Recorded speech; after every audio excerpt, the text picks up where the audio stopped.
was the night before Christmas, when all through the house not a creature was stirring, not even a mouse. The stockings were hung by the chimney with care, in hopes that St. Nicholas soon would be there.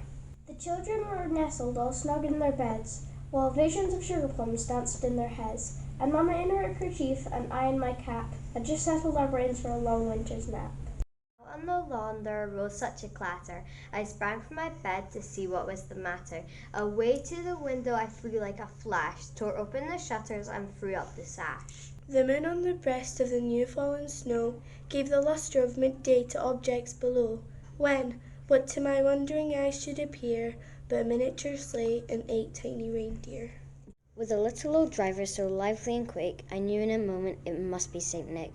More rapid than eagles his coursers they came, and he whistled and shouted and called them by name. Now Dasher, now Dancer, now Prancer and Vixen, on Comet, on Cupid, on Donner and Blitzen, to the top of the porch, to the top of the wall, now dash away, dash away, dash away.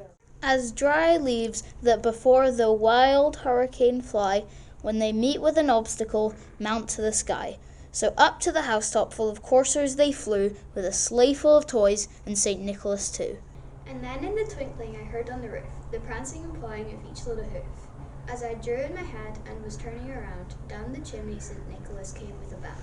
Dressed all in fur from his head to his foot, and his clothes were all tarnished with ashes and soot. A bundle of toys he had flung on his back, and he looked like a peddler just opening his pack.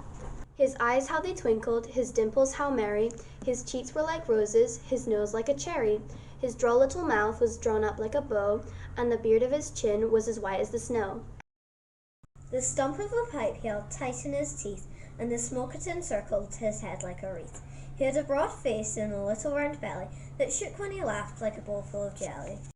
He was chubby and plump, a right jolly old elf, and I laughed when I saw him in spite of myself. A wink of his eye and a twist of his head soon gave me to know I had nothing to dread. He spoke not a word, but went straight to his work, and filled all the stockings, then turned with a jerk, and laying his finger aside of his nose, and giving a nod up the chimney he rose. He sprang to his sleigh, to his team gave a whistle, and away they all flew like the down of a thistle. But I heard him exclaim, ere he drove out of sight, "Happy Christmas to all, and to all a good night."